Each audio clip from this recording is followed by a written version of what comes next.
एक तोहफा जो हमेशा देते आए हैं वो दिया जाए, और उसी के तहत आपने देखा होगा कि 221 घरों में परमानेंट किया गया।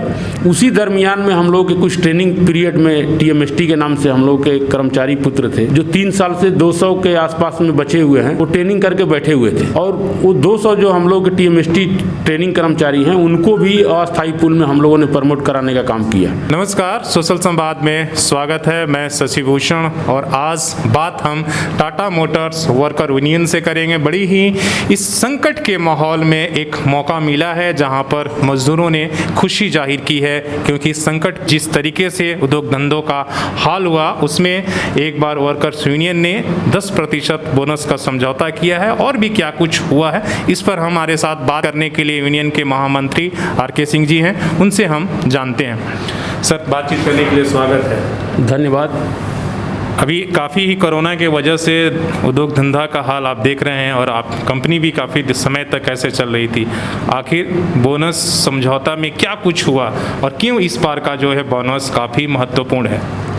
देखिए, आज कोरोना काल का जो समय चल रहा है उसमें ट्रेड यूनियन के जितने भी लीडर हैं उनके ऊपर दायित्व अभी ज़्यादा बढ़ गया है। और अभी जो ट्रेंड चला हुआ है आप देख रहे होंगे कि पूरे इंडिया नहीं पूरे विश्व में हर कंपनियों के द्वारा मजदूरों की छटनी की जा रही है। और उस परिस्थिति में टाटा ग्रुप कोरोना काल में आप देखे होंगे कि अपने कर्मचारियों के अलावा अपने प्लांट के अगल बगल के जो सुदूर गांव हैं जहां गरीब लोग निवास करते हैं वहां पर राशन बांटने का कंपनी ने काम किया। हेल्थ के लिए अपने डॉक्टर को भेज करके हेल्थ से संबंधित जो परेशानी था उसको दूर किया। और आपको पता होना चाहिए और पता होगा आप सबको कि टाटा ग्रुप ही एक ऐसा ग्रुप है जो कि कोरोना काल में 4 महीना 5 महीना बैठा करके अपने कर्मचारियों का फुल वेतन दिया। और केवल परमानेंट कर्मचारी नहीं, अस्थायी कर्मचारियों को दिया, कॉन्ट्रेक्चुअल लेबर जो है उनको पेमेंट किया। तो ये टाटा ग्रुप में ही संभव है। बोनस समझौता में खास ये हुआ है कि देखिए, बोनस और वेतन मिलना ये सालों भर का एक प्रक्रिया है। साल भर में 12 महीना अपना वेतन मिलता है और बोनस साल में एक बार मिलता है। लेकिन उससे ज़्यादा इम्पोर्टेंट है आज के डेट में, जो पहले हम आपको बता चुके हैं कि पूरे विश्व में छटनी हो रहा है। और इस काल में, कोरोना काल में जो हम लोग पूरा देश प्रभावित हुआ, पूरा विश्व प्रभावित हुआ है, उस स्थिति में यूनियन और प्रबंधन का जो विश्वास था उस विश्वास को लेकर के आगे बढ़ते हुए यूनियन और प्रबंधन के द्वारा 221 लोगों का स्थायीकरण किया गया, जो कि हमको लगता है बोनस से हट करके पूरे देश के लिए एक एग्जाम्पल बना हुआ है। 221 घरों में दिवाली और छठ मनाने के लिए टाटा साहब को हम पूरे अपने कर्मचारियों को धन्यवाद देना चाहते हैं। हम विकट परिस्थिति में भी अपने कर्मचारियों के लिए एक तोहफा जो हमेशा देते आए हैं वो दिया जाए, और उसी के तहत आपने देखा होगा कि 221 घरों में परमानेंट किया गया।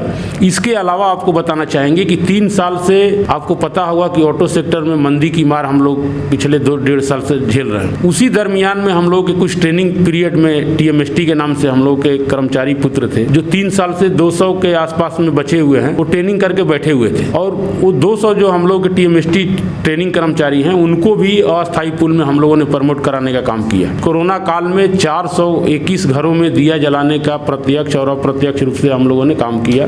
बात अभी जिस तरीके का आप लेबर एक्ट में माहौल चल रहा है, संशोधन हो रहा है लगातार, आपने देखा कई राज्यों ने 8 से 12 घंटे कर दिया है, तो उसमें यूनियन का रोल काफ़ी महत्वपूर्ण हो जाता है। तो आप लोग कैसे, मतलब यहाँ पर किस तरीके से आप उनके अधिकारों को, मजदूरों को बचा के रखेंगे? आपको ये बताना चाहेंगे कि जो मजदूरों का हक है वो आज के डेट में चाहे सरकार हो या यूनियन लीडर हो, वो यदि उससे हट करके नया हम लोग कुछ सुविधा दिला सकते हैं तो सरकार को भी हम बोलना चाहेंगे, चाहे सेंट्रल गवर्नमेंट हो या स्टेट गवर्नमेंट हो, पहले की जो सुविधा बनी हुई है उससे अच्छा सुविधा यदि हम लोग मिल करके दिला सकते हैं सरकार या यूनियन, तब तो हम लोग को कटौती करना चाहिए।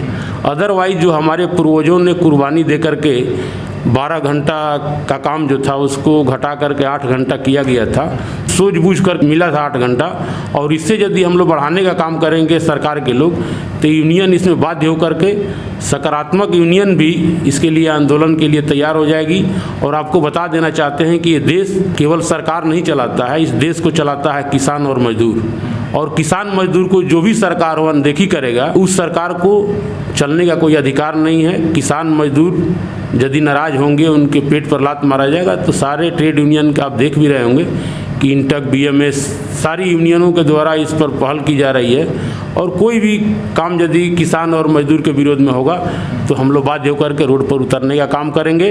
और यदि मजदूर और किसान रोड पर उतर गया तो हमको नहीं लगता है कि देश में कोई भी सरकार स्थिर होकर के चल सकती है। क्या कुछ टाटा मोटर्स की तरफ से आने वाले समय में कर्मचारियों के लिए और सुविधा मिलने का आप लोग कोशिश करेंगे, जो चाहते हैं कि अगर ये मिल जाए तो आपके लिए बेहतर होगा? क्या कोई ऐसा डिमांड है जो आप लोग यूनियन से रखे हुए हैं प्रबंधन के सामने? देखिए, अभी ट्रेड यूनियन के लीडर के सामने चैलेंज सबसे बड़ा ये है कि मेरा एम्प्लॉयमेंट कैसे बढ़े। आप देखते होंगे कि पहले टाटा स्टील, टाटा मोटर्स में, टाटा स्टील में 40,000 कर्मचारी हुआ करते थे परमानेंट। टाटा मोटर्स में भी कुछ ऐसे ही व्यवस्था था, 15-16 हज़ार हुआ करते थे। लेकिन एम्प्लॉयमेंट बढ़ने की जगह अब धीरे धीरे सभी कंपनियों में एम्प्लॉयमेंट घट रहा है। तो ट्रेड यूनियन लीडर के ऊपर इसलिए दायित्व ज़्यादा बढ़ गया है कि हर कंपनी में सोच ये होना चाहिए कि हमारा बिजनेस जो है कंपटीशन के मार्केट में कैसे हम इसको आगे बढ़ाएं। आज यदि हम ट्रेड यूनियन कर रहे हैं और ट्रेड यूनियन करके और हड़ताल करेंगे और हम पैसा केवल बढ़ाने की बात करेंगे, एम्प्लॉयमेंट पर बात नहीं करेंगे, तो सबसे बड़ा बेईमानी होगा। ट्रेड यूनियन लीडर को ये भी सोचना चाहिए कि हमारा टाटा मोटर्स जमशेदपुर प्लांट में के अलावा भी और जगह भी टाटा मोटर्स का प्लांट है। तो यहाँ हम लोगों का दायित्व ये बढ़ता है कि जहाँ भी प्लांट है उससे ज़्यादा बिजनेस मेरा जमशेदपुर प्लांट में आए। और इस कंपटीशन के मार्केट में आपको पता होना चाहिए कि हम ट्रेड यूनियन करते हैं कम कॉस्ट में अच्छा क्वालिटी के साथ। जो भी कस्टमर गाड़ी खोजता है उसको जो प्लांट देगा गाड़ी वहीं से खरीदने का कस्टमर काम करेगा। तो ज़माना बदल गया है, ज़माने के साथ ट्रेड यूनियन को भी बदलना होगा। और समय के साथ यदि हम चलेंगे तब एम्प्लॉयमेंट बढ़ेगा। और उसी का नतीजा देखे होंगे कि हमारी जो यूनियन है और टाटा मोटर्स प्रबंधन है, इसी सोच के साथ जमशेदपुर प्लांट का और कैसे विस्तारीकरण किया जाए इस पर हम लोग मिल करके काम कर रहे हैं। और इसी का नतीजा हो कि आज इस विकट परिस्थिति में भी हम लोग परमानेंट कराने का काम। जैसे सबसे बड़ा आपने बोला कि ट्रेड यूनियन के लिए चुनौती है, देश के सामने सबसे बड़ा चुनौती एम्प्लॉयमेंट जनरेशन करने का। और आपने खुद ही एक्सेप्ट किया कि पहले बड़ी संख्या में परमानेंट मजदूर थे और अब दिनों दिन घटते जा रहे हैं। उसका सबसे बड़ा कारण है अब ठेकेदारी जो प्रथा शुरू हो गई है, तो उसको कितना रोक पाएंगे आप लोग? देखिए, इसके लिए हम तो आपको एक चीज़ बताएगी, जो कंपटीशन का मार्केट है, पहले एक समय था कि टाटा का जो चेचिस हम लोग बनाते थे वो ब्लैक में यहाँ बुक होता था। लोग पैरवी करते थे कि टाटा का चेचिस हमको दिलवा दीजिए। लेकिन आज समय बदल गया है। आज भारत में बहुत सारी कंपनियां, भारत बेंच है, टाटा ग्रुप की कंपनी है, फिर लीलैंड है, बहुत सारी कंपनियां आ गई हैं। तो अभी कस्टमर के सामने ऑप्शन है। और इस स्थिति में आपको पता होना चाहिए कि अभी कंप्यूटराइज सिस्टम आया है। तो कोई भी कंपनी चाहेगा कि कम कॉस्ट में बढ़िया क्वालिटी के साथ हम गाड़ी बना के दें। उसके लिए हम चाहेंगे कि ये सामूहिक प्रयास होना चाहिए कि जो हमारा प्रोडक्ट विदेशों से आ रहा है वो हमारे इंडिया में बने, जमशेदपुर में बने, झारखंड में बने।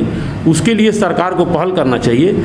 और जब बिजनेस बढ़ेगा तो एम्प्लॉयमेंट ऑटोमेटिक बढ़ेगा। लास्ट सवाल ये रहेगा, ड्यूटी को लेकर क्या बाइसिक्स और इन लोगों क्या ड्यूटी अभी इस साल सही से मिल पाएगी सबको, इसलिए कि बीच बीच में जिस तरह का हालात है वो बंद हो जाता है? देखिए, आपको एक चीज़ बताना चाहेंगे कि टाटा मोटर्स प्रबंधन बॉम्बे से लेकर जमशेदपुर तक अपने अस्थायी कर्मचारियों के अलावा, अस्थायी कर्मचारियों के अलावा कॉन्ट्रेक्चुअल लेबर को जिस तरह से आपने देखा है कोरोना काल में पेमेंट कराने का काम किया है, उसी तरह से हमारा जो भी अस्थायी कर्मचारी है, कॉन्ट्रेक्चुअल लेबर हैं, उनको सालों भर ड्यूटी कैसे मिले उसके लिए यूनियन और प्रबंधन पहल करके दूसरे प्लांट में जो प्रोडक्शन था उसका कटौती कर करके जमशेदपुर प्लांट को सुचारू रूप से आगे बढ़ाया गया, जिससे हमारे अस्थायी साथियों को समय पर ड्यूटी मिले।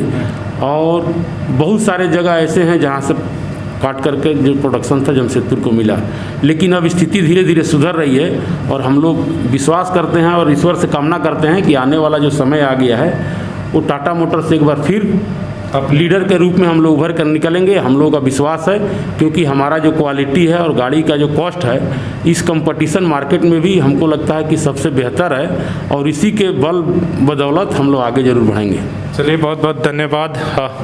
इस संकट के माहौल में सचमुच में जो बोनस वार्ता हुआ, एक जो बाज़ारों में एक तरह की जो उदासी फैली हुई थी, उससे ज़रूर कर्मचारी और बाज़ारों में जो है एक तरह से उत्साह दिखेगा। और इसके लिए यूनियन और प्रबंधन दोनों भी धन्यवाद के पात्र है। अपने सहयोगी CH राममूर्ति के साथ मैं शशि भूषण, सोशल संवाद न्यूज झारखंड।